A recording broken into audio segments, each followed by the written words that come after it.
Hey guys, welcome to my channel once again.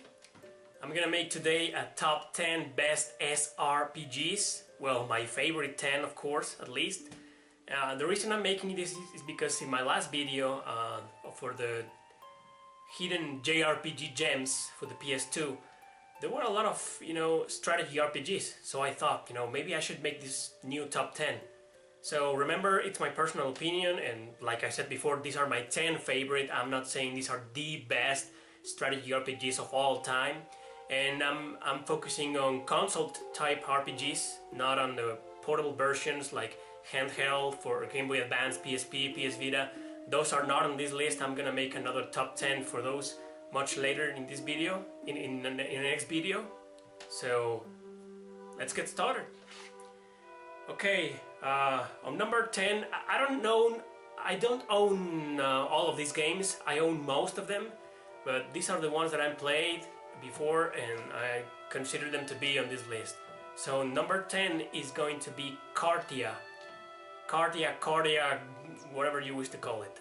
In Europe it was called The Legend of Cartia. This is a game in which if it's for the PS1, and you battle with cards.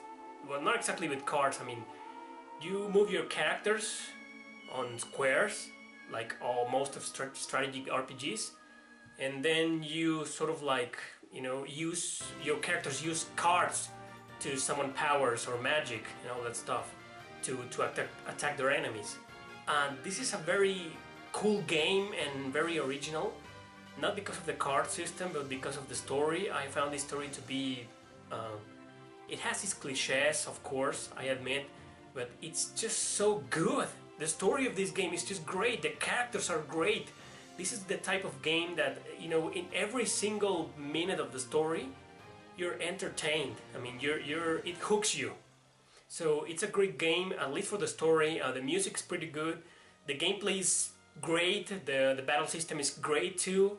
It may not be one of the very best strategy RPGs ever, but I thought it could be on this list because it's one of my favorites, and it's also a hidden gem. So most people don't know about this game. That's what I wanted to say. And if you see this game for a cheap price, give it a chance because it's really good. You can choose between two characters, two protagonists to play the story, and they're quite different. I mean, sometimes when you play these types of games, where, for example, like Star Ocean, and you have to choose between two characters, sometimes it's 80% of the game is the same, right? But in Cartia, it's not. It's like most of the battles and events for one route are different from the other. So definitely to give this game a chance. Number 9 will be Bandol Hearts, another hidden gem. This is for the PS2, PS1 also. And this is a great game. It's in terms of gameplay, it's like any other strategy RPG. And you move in squares, you choose your actions to hit your enemy, then the enemy chooses their own actions, and blah blah blah. You know the drill. So it's really fun, this game. It's really original. The story is also really good. The music is okay. I didn't think the music was great. But the gameplay and the battle system, it may be difficult at times, but it's really good. It's one of those games that it's really addicting. I mean, you start playing it and you see, okay, this is just another strategy RPG, nothing really special. But as you go on, as you keep playing it, you realize sooner or later that it's really good, that you're still playing it, that you want to play it, that you're doing something entirely different in your life at that moment, and then the thought comes right to you, right? The thought of playing the game, like, I want to play this game. When I go home, I have these 5 or 6 games to choose from, but my mind is telling me to play Bandol Hearts. Really give this game a chance. It's really good. It's a classic, it's a legend, and it's a hidden gem. There's also a part 2, a sequel to this game. It wasn't that good. It's heavily criticized, but I don't know much about that game because I haven't played it. The one I played is number 1, I mean Bandol Hearts for the PS1, and it's really good. I totally recommend it. Alright, so number 8 is going to be for another hidden gem, another rare game that nearly anybody knows. That's Agony Generations of War. Okay, there's a story behind this. This game was made from the guys who made the Spectral 4 series, the Generation of Chaos series, and all those games. And this is a really good game, and it's extremely long. But let's start from the beginning. Okay, first of all, the original title of this game is Record of Against War. Then there's another timeline games, also for the PS3 and the Xbox 360, called Record of Against War 0. But that's just another game. I didn't think it was that good. But Generations of War is really good. I really enjoy playing this game. It can be at times a little repetitive. It's not, your type of game. I mean, if you don't have patience, what I'm trying to say is if you're a hardcore fan of strategy RPGs, you should play this. But if you only like certain strategy RPGs like, I don't know, Final Fantasy Tactics or Tactics Ogre, stay away from this game, because it's not only hard, but it's also extremely long and extremely repetitive. I mean, it's mission after mission, random battle after random battle. You need to have patience for this kind of game. And also, the story is really good. I found it to be pretty interesting, despite the gigantic quantities of fan service in this game. Oh my god, this is one of those games in which every single girl is overly sexualized. But if you can get past that, it's a great game. You start with one character, and it's called Generations of War for a reason. It's called that because there's 5 generations. The protagonist, not the protagonist, the first character, the first protagonist of this game, you go around and you follow this gameplay and all that stuff, but at a certain point, like 10 hours in or less, this guy, you have to get married to one of the girls in the game, and you have a son. And then that son, when he turns 18 or 17, whatever, a new generation starts with new characters and new girls.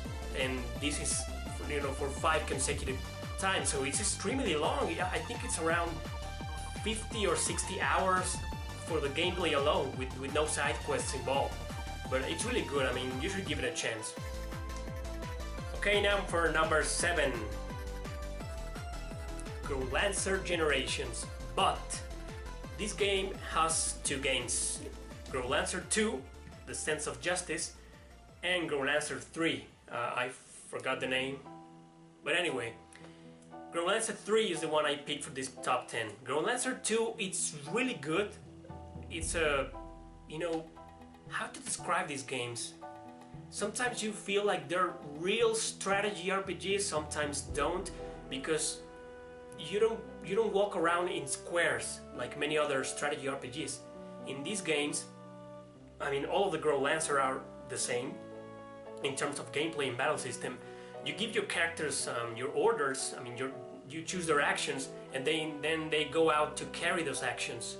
They walk around the map to hit their enemy or to cast some magic and all that stuff.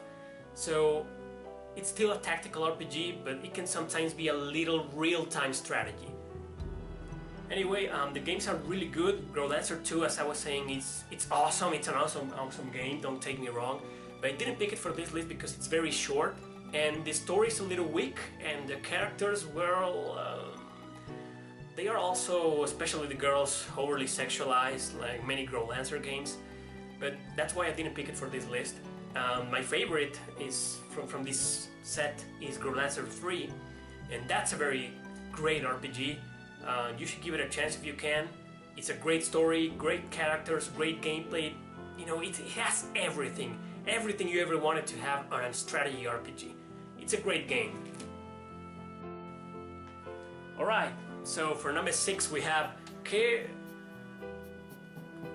never mind that. We have Chaos Wars. Chaos Wars also for the PS2. Okay, Chaos Wars, where to start? It's a crossover. Yeah, it's a crossover for many unknown JRPGs actually.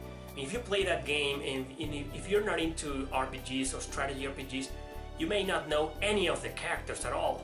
But it contains characters from Growlancer actually. It contains characters from the Shadow Hearts series, and from the Spectral series actually, Spectral Souls. And this is an awesome game. Yeah, I know, if you know this game, you probably know that it's a little famous. I consider it to be a hidden gem. Not many people know about it, but if you know about it, you probably know, or if you played it, you probably realize that it has the worst English voice acting ever. Really, it's atrocious. Do yourself a favor, like I mentioned in the PS2 Hidden Gems, and play this game with the Japanese voices. Trust me, you won't regret it. It's a really cool game. It's also really long, but the battles are just so unique. You have 5 characters per battle from all the RPGs, and the game has its own original characters. The story, well, it's a crossover. It's not that good, of course. It's really hard to make a great story out of a crossover. Things make no sense, of course, like usual. But, you know, the story is not the point of this game. It's the gameplay, the battle system. You go around and recruiting these characters, and then you start these battles, and they're really fun. You don't move around in squares. You move around in a giant circle with limits, so you can push your character, you know, over the edges to attack your enemies. It's really fun, this game. I strongly recommend playing it, really. Totally a hidden gem and totally a great game. Alright, so let's start with the last 5 of this list. My number 5 all-time favorite is Eternal Poison. Yeah, I know, if the people who know me know that I'm a big hardcore fan of this, because I'm into all this gothic stuff, dark stuff, and this game is really gothic, really dark, and extremely original. The gameplay in this game is just like many others. Oh, also it comes with an art book, this edition, and with soundtrack. I'm not sure if this is a cheap version anymore. I don't think you will find this game, this version at least, for less than 40 bucks, but good luck searching for it. It's really it's totally worth it. And I really recommend that because the story, the music, the cinematics are gorgeous. I mean, it's really great. People criticize this game because when you're in battle, the loading time between the animations, you know, for attacking your enemy are really long. But you can switch those off. I mean, you can just go around and perform the attack without watching the animation. And that, I think that defeats the only criticism this game has, because it's really great. You have 3 main characters, and if you go around playing with the routes, I think if you finish 1 route, you unlock the 4th main character, and at the end, when you have finished the 4th character's route, and you have captured every single demon in this game, you unlock the 5th main character. But that's, you know, really hard to do. I recommend that only if you're extremely a hardcore fan like me. So give this game a chance. Don't be turned off because of the gothic atmosphere or because of the strong criticism. I mean, you should have an opinion of yourself. You should play this game and give it a chance because it's awesome. The story is awesome, trust me. Okay, so number 4.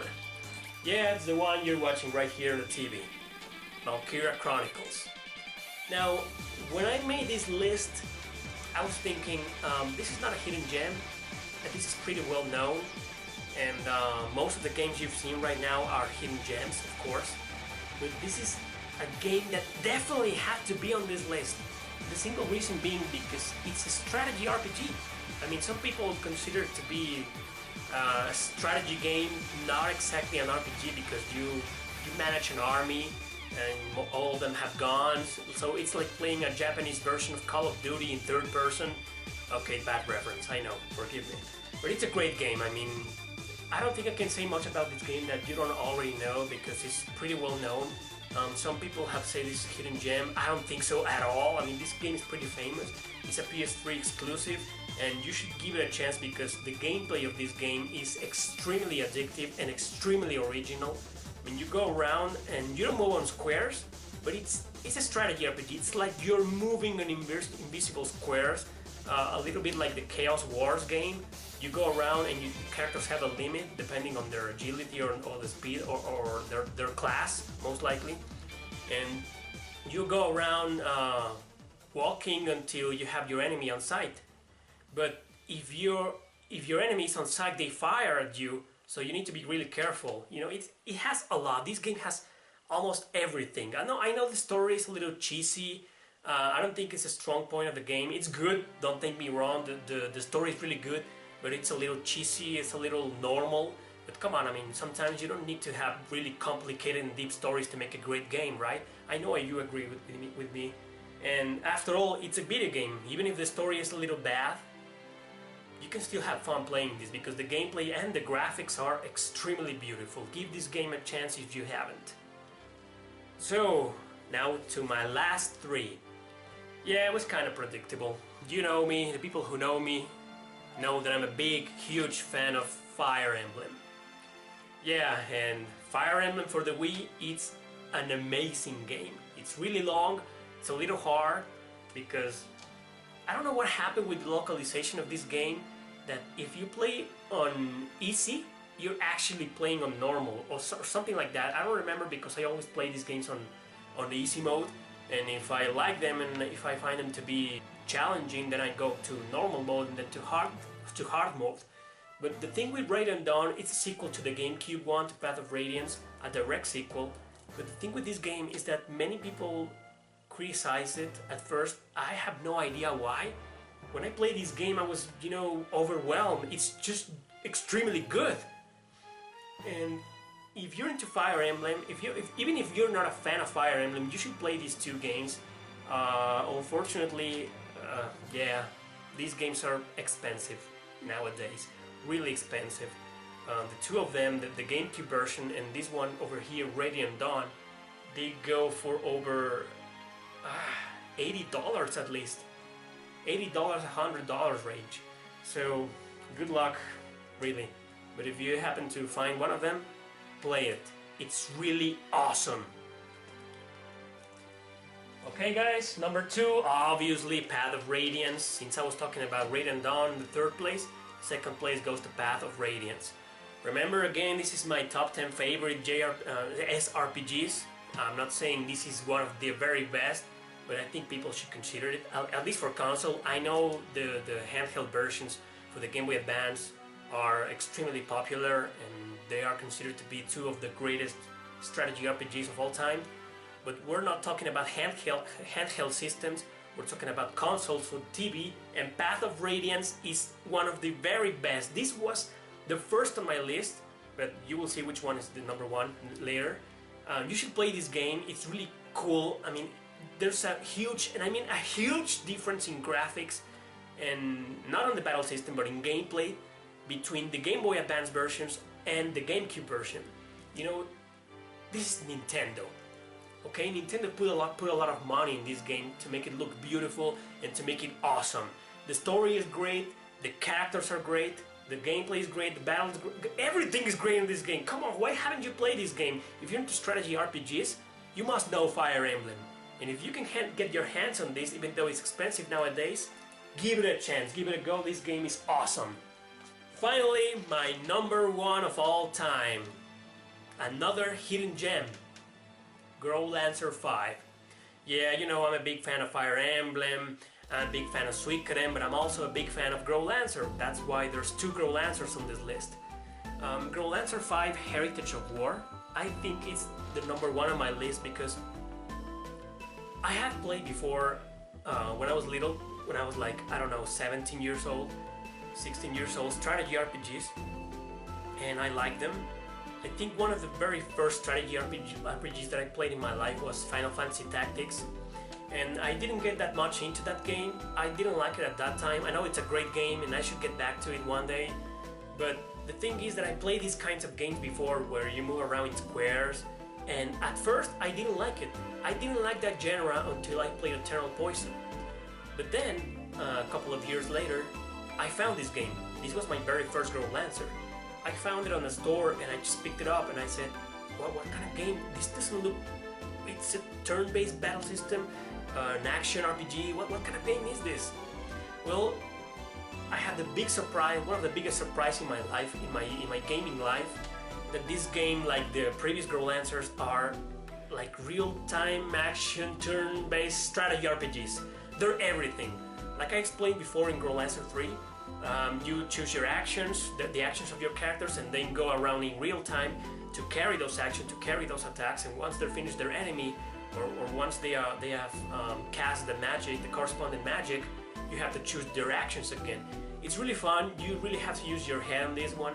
And let me just say this: of all the games that I presented to you on this list, this one is the best because I think it's my favorite, of course, and the story is greater than all of the previous ones. The graphics are okay, they're not, you know, as beautiful as, I don't know, Fire Emblem for the Wii, or Fire Emblem for the GameCube, or Valkyria Chronicles, of course. But the graphics are, you know, really nice. The art, the characters, oh my god, the story, the gameplay, everything in this game is perfect. Come on, you have to give it a chance. GrowLancer is a hidden gem. It's a hidden series. You know, you should give it a chance. Unfortunately, this series is dead.